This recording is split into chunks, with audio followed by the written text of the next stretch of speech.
Kung sakaling mag-overnight kayo sa forest o mag-camping tapos walang dalang paglulutuan na kalimutan, ang pwede gawin, pwede kumuha ng fresh bamboo na katulad nito para may paglulutuan. Pero, ang importante sa lahat, kung nasa forest kayo, dapat meron dalang jungle bolo o ikat na tinatawag. Sa paggamit ng bolo at pagkat ng bamboo, tamang pagkat at tamang forest na paa. Hindi mo pwede kumat ng bamboo na ganito yung forest na paa kung nasa forest. Kasi kapag kinatiyan at pag lumapis yung bolo, baka mauna ay mapupuloy yung pinakahuli ninyo. At hindi mo pwede kumat ng bamboo na pag straight na katulad dito, hindi siya mapuputol, mapapasag lang siya, dapat pasahin ka ganyan. Ganito yung tama forest ko ng paa na kalisa-isa. Lumapis man yung bolo, hindi mapuputol yung pinakahuli ninyo. Pasensya lang yung pagkalat para siyempre, mapilisin siya mapuputol. Ano yan? Halimbawa, kung meron kayong dalang rice o bigas, dito natin siya pwede iluto. Dito sa kabila, close siya at kanulida. Ang gagawin lang, binibigyan siya ng dalawang taga at isang abutas sa kita. Ganito lang po yan. Ayan. Ito yung pinaka-cover na. Mahalaga to. Kapag ipinalaglag, una wala na sa forest, may hirapan na po kayo humanap ng kasukat niya. Hindi kaya ng lutuan natin sa bahay na kaldero na kapag nawala yung takip, pwede kong palitan. Pero dito, hindi pwede. Para hindi malaglag kung wala ang gagawin, binibigyan siya ng pinaka-pag-iit dyan sa ibabaw. Ang tawag dyan, clay cover. Para kung sakaling magmadali man yung cover, hindi na malalaglag kasi naka-edit na. Kung nasa forest, kami mo pag lumuto naman dito, nakahando ka dito. Gumamit ka ng pato na katulad niyan, pinaka-patungan.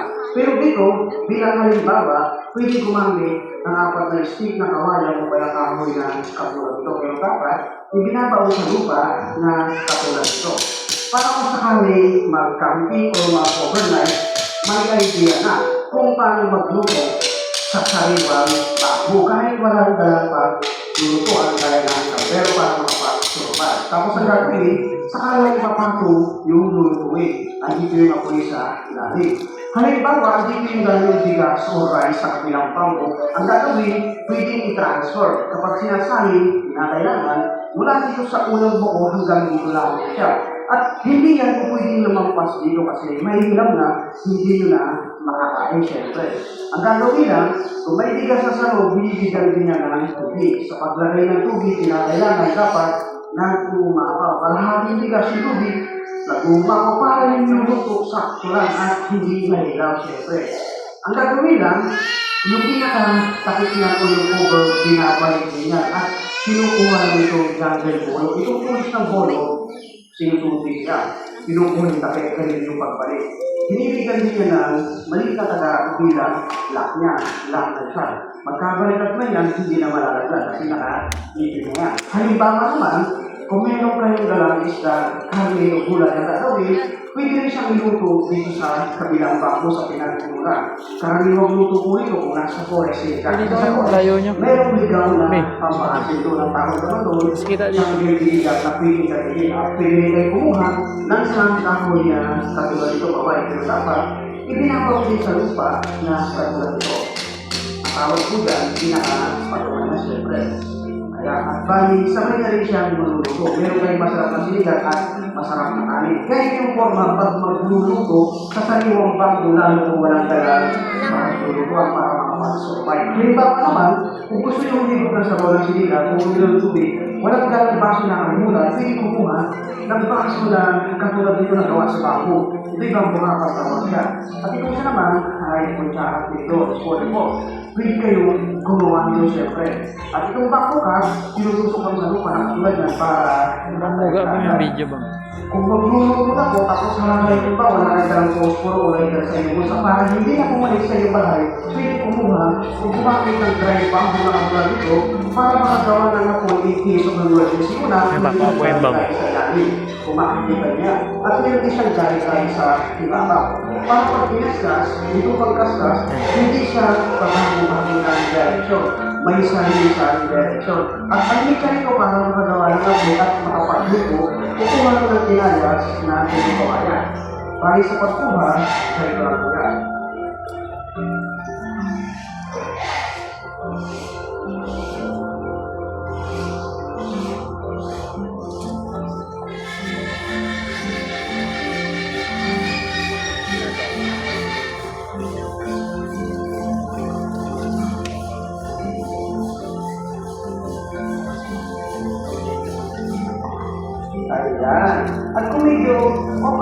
usod ko yung media, ang gagawin ko na lang, saka ko na lang din siya agad.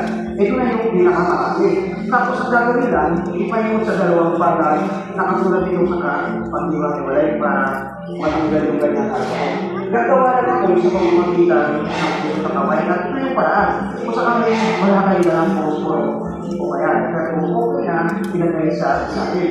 Katapat ng kay sa tao at siyempre, nialaman niya sa lupa. Kung nag-iisa, wala kayong kasama, pwede kumasulit ang apat na stick ng kawayan o kaya kanto niya. Naglag ka pa. Ayun, baka papakuin yung papakuin yung anak ko. Hindi ka dalaw at siyempre, hindi ko kayo mahirapan.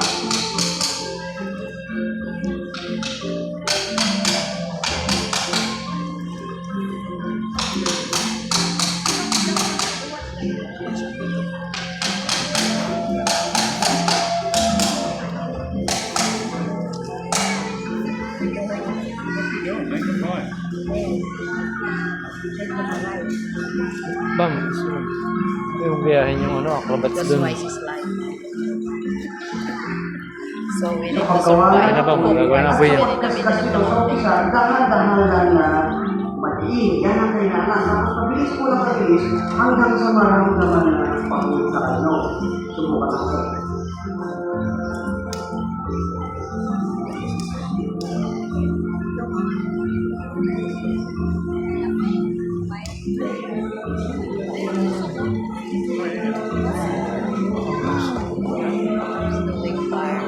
Wala, busok na.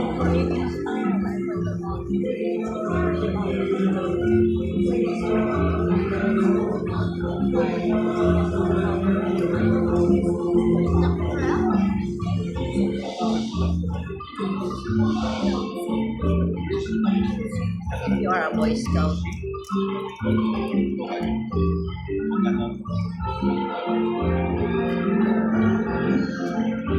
Boy Scouts carry cigarette lighters. And Jeff tells a Boy Scout always carry a lighter. Boy.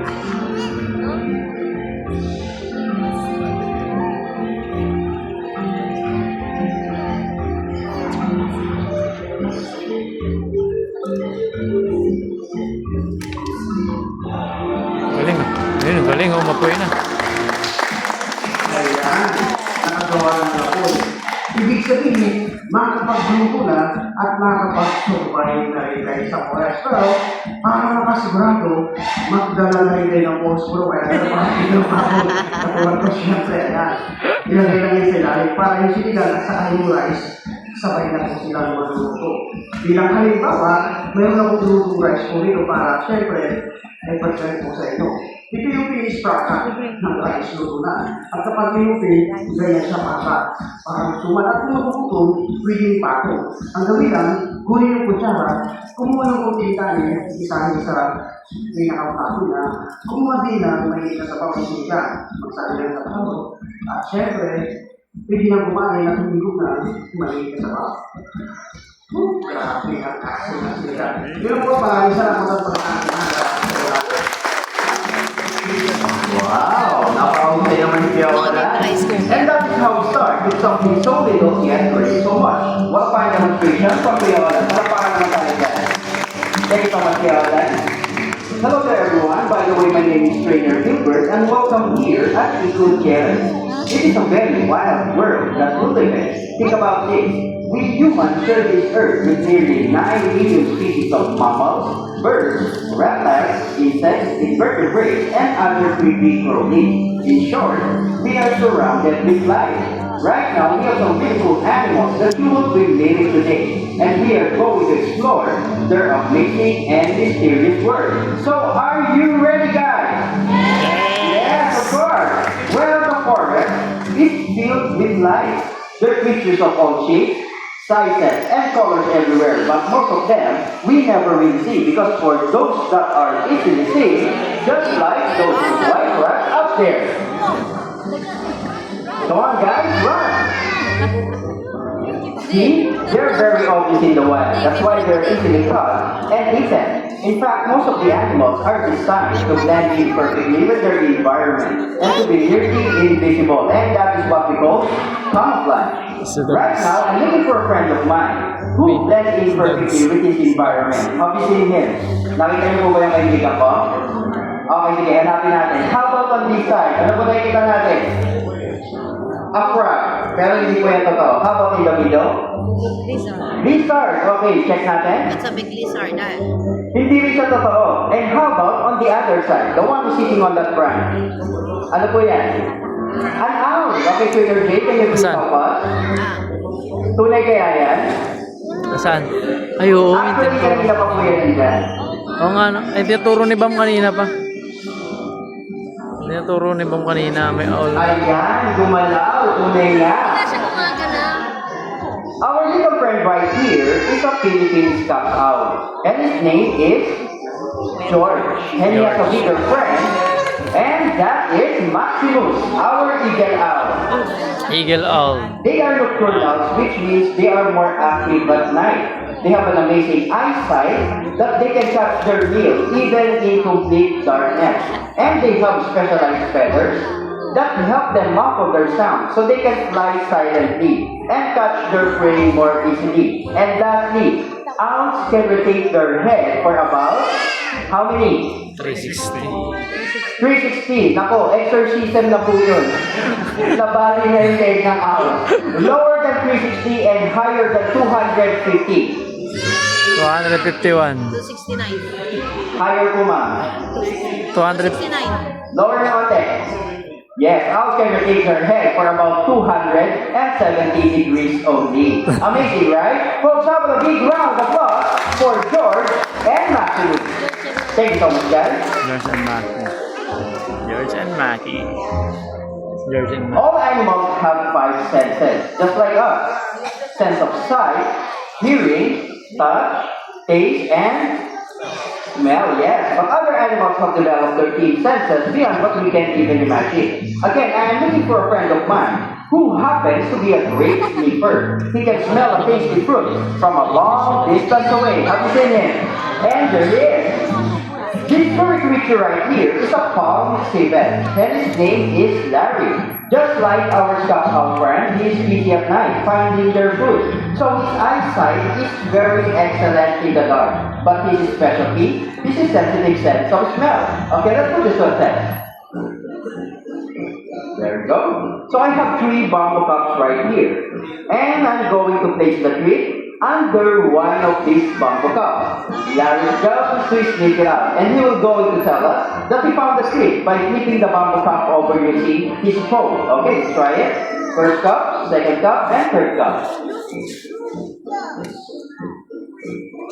Alright, now I will put the treat under the second cup. Larry, whenever you are ready, go find the treat.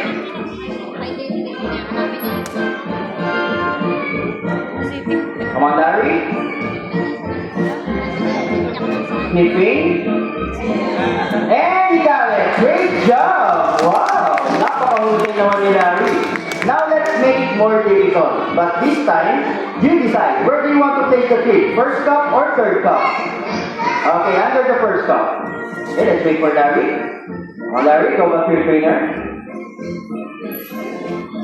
Right. Okay, Larry, again, whenever you are ready, go find the treat for us.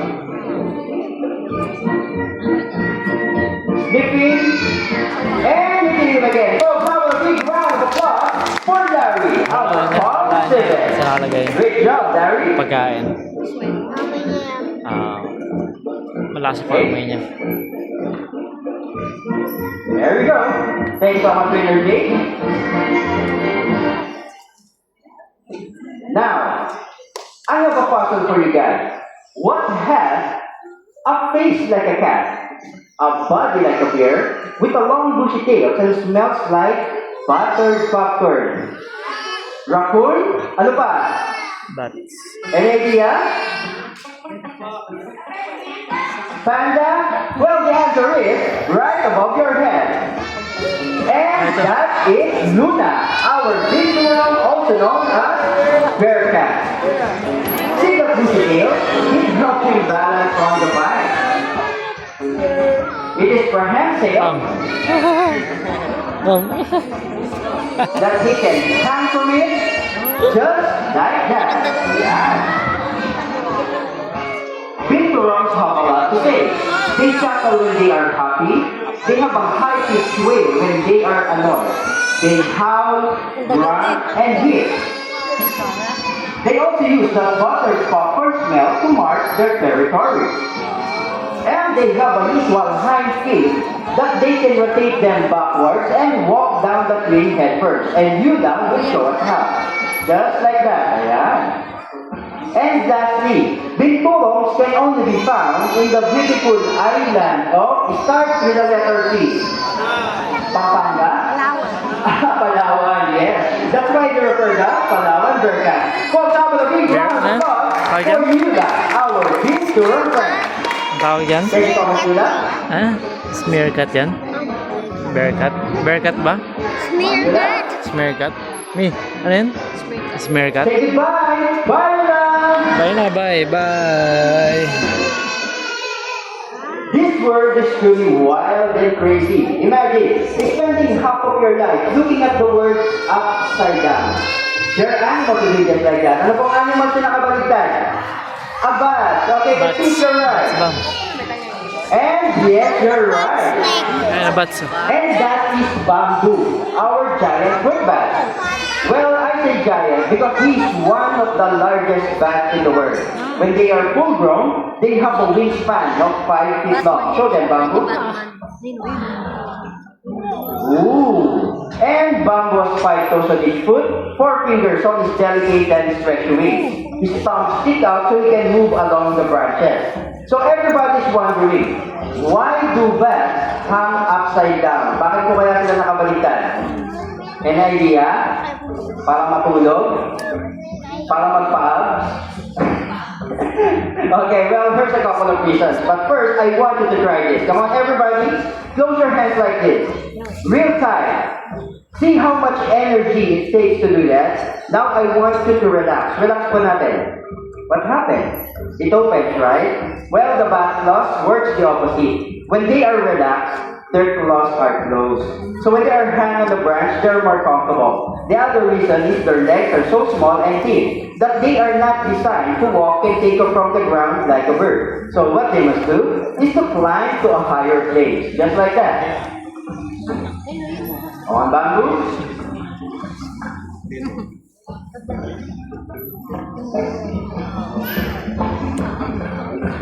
And when they are high enough, they actually fall into flies. One more round bamboo.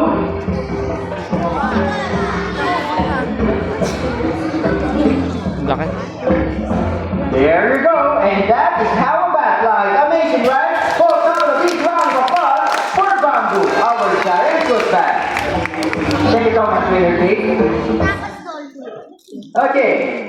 Do you want to see more? Yes, that's me, another flying friend, and he is native here in the Philippines and has a strange looking beak. I want you to meet Noy Noy, our Rufus Hornbill. Tama, hornbill. See that big thing sitting on the top of his beak? That is what we call a cat. We believe it's activating their breathing chamber to make their voices louder. Hornbills are quite chatty. Their calls range from a deep booming sound to brace like a donkey, toots, bellows, and suckles. And I know it's hard to see, but hornbills have eyelashes. Meron po silang pilit mata. Pakita mo ang trailer dito. Ayan, o diba? Other side. To make them cute and sexy. Sabi nga nila, sana all. Noy Noy is a combination of fruits, insects, and other smaller animals. And his beak is quite handy that he can pluck fruit from trees just like our fingers. And Noy Noy will show us how. Okay, we have here, what's this? Papaya, grape, and apple. Trainer dito, ano bang favorite ni Noy Noy? Grapes, okay Noy? Who's your favorite? Ayan, grapes nga. And it's big enough that he can catch his meal in mid-air. Noy? Good job. One more time. Mas malayo. Okay, ready, Noy? There we go. Folks, have a big round of applause for Noy Noy, our Rufus Hornbill. Thank you so much, Trainer Rico. Okay. Okay. Pinoy. The next animal that I'm going to introduce to you is one of my favorites, but it is feared by many humans for no good reason. I don't know why. Do you know what animal is this? Snake. Snake. Specifically a Burmese python. Ah, One of Burmese the largest python. snakes in the world. They can grow up to 6 meters long and can Oh, weigh wait. up to 75 kilograms. But they are not venomous and not aggressive. So if you see a python, just leave them alone and you will get out of your way as quickly as they can. So are you ready to meet my friend? Amina, are you ready? Yes, okay, meet my friend. Me. Ay, Ginger! Ano ba? Sa baba? Pakicheck po? Ay, sorry, hindi sa bata. Ayan. Uy! Ano ba yan? Finger change. Can you see his tongue? I don't like that. He keeps sticking his tongue out because he's smelling the air with it. Try that sometime. Ang hirap, di ba? And Ginger has no eyelids. So his eyes are always open, even when they are sleeping. It is protected by transparent skin called spectacles. And see the beautiful pattern on his skin? It blends in perfectly with his environment, just like our tree branch right here. Ayan. So many people think that snakes are slippery and slimy. Are they? Slippery and slimy po ba sila? Yes? No? No. Yes? No? Okay. Who says slippery and slimy? Taas ang kamay. 1, 2, 3, 4, 5, 38. How about smooth and dry? smooth and Oh, dry. dami. 1, 2, 3, 4, 5, 6, 67. Smooth and And how about I don't know? Okay, sige, ganda na lang. Why don't we choose a brave volunteer from the audience to find out? Baka matulungan tayo. Ayan, ganda na pala si Ma'am. Dito ba tayo, Ma'am? Hi, Ma'am. What is your Pwede pala name? yun. May mag-request ang una. Ma'am, ano ba? Ma'am Chanela. May tanong ako sa'yo, Ma'am Chanela. Are you afraid of snakes? Hindi ka sigurado. O, sige, malalaman natin mamaya yan. Sino ba kasama natin, Ma'am Chanela? Asa mo siya? O, say hi ka muna. Hi! Sir, any last word kay Ma'am Chanela? No, I'm just kidding. Okay, Ma'am Chanela, we will play a little game. All you have to do is follow my instruction. Napakadali lang naman nito. Okay, dito pa tayo, Ma'am Chanela.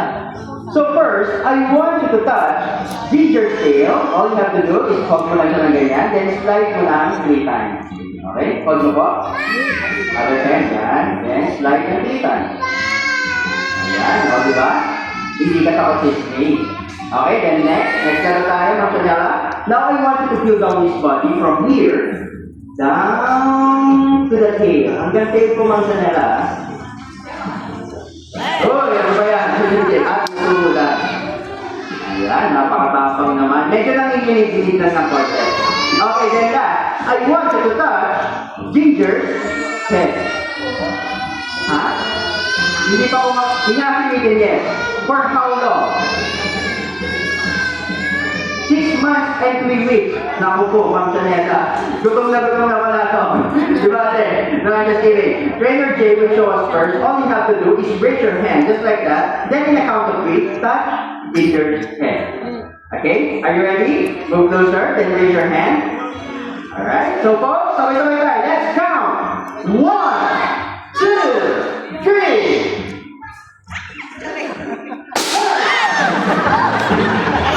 Ano ba yan? Trainer o yan? Ha? Nahulog sa second floor. Pasensya na po. Yung takip ng sigang. Ito talaga mayaman. Oh, one more time, Ma'am Chanela. Wala na pong gulatan. Napalo pa si Trainer Jay. Ma'am Chanela, dito po tayo. Ngayon, Ma'am, may tanong ako sa'yo. Since you've touched, dito ba? Since you've touched Ginger, are they slippery and slimy or smooth and dry? Yeah, snakes are smooth and dry, not slippery and slimy. At dahil tama sa ni Ma'am Chanela, you have a free photo with Ginger. Tingin sa camera. Kunyari, masaya tayo. Ayan, at dahil yan, meron ka tuloy mula at winner all that. Okay, folks, have a big round of applause for our lucky guest. Thank you so much, Ma'am Chanela.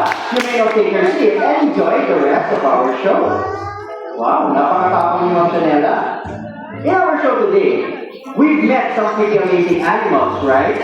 But some people see, just like those, they want to take them home and turn them into pets.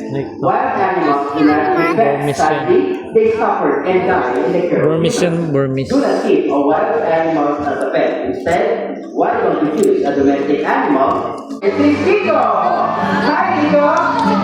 Dogs are intelligent, Sigara. forgiving, and always glad to meet you. You can have so much fun together, just like this. Ako lang ni Gara na.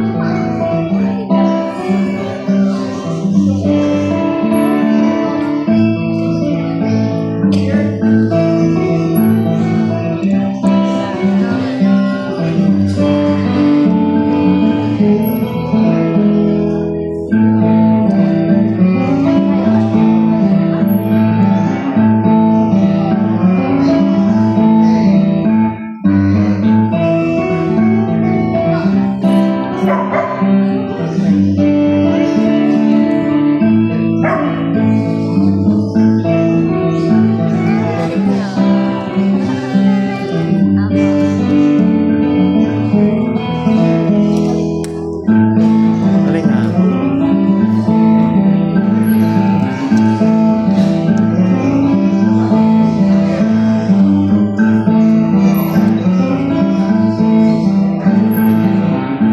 Wow! Napakahusay naman ni Kiko. Palakpakan tayo dyan!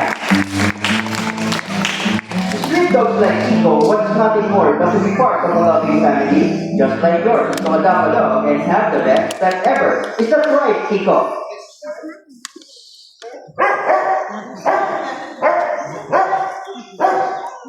Sigara. No. Ako, napakahaba ng sinabi ni Kiko. Anong sabi ni Kiko, Trainer J? Yes! Tama na. Are you sure?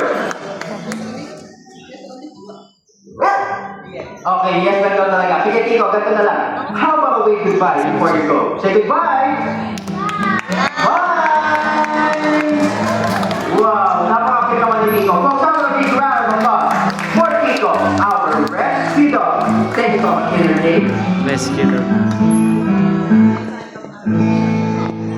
Rescue dog. All the animals you see today, they were sick, injured, abandoned, and nursed back to good health. Every one of them has a story to tell. They are here to tell us about their cousins in the wild and those on the street. All they ask is to protect the fragile environment they call home, and don't let more species disappear forever. Give freely of your kindness and compassion, from the dogs on the street, to the bats in the tree, to the birds in the sky, and to the snakes on the forest path. Give them your promise to do your part to help because they are all counting on us. So on behalf of our animal friends, the trainers, and the Sangay up there, we would like to say thank you for joining us here today. And we hope you enjoy the show and have a wonderful stay only here at Ocean Adventure. Goodbye, everyone. Bye-bye. Folks, before you go, we will have a Bye, live bye-bye. program. So if you are interested, please approach our friendly park guides. Maraming salamat po. Ha? Oh, mas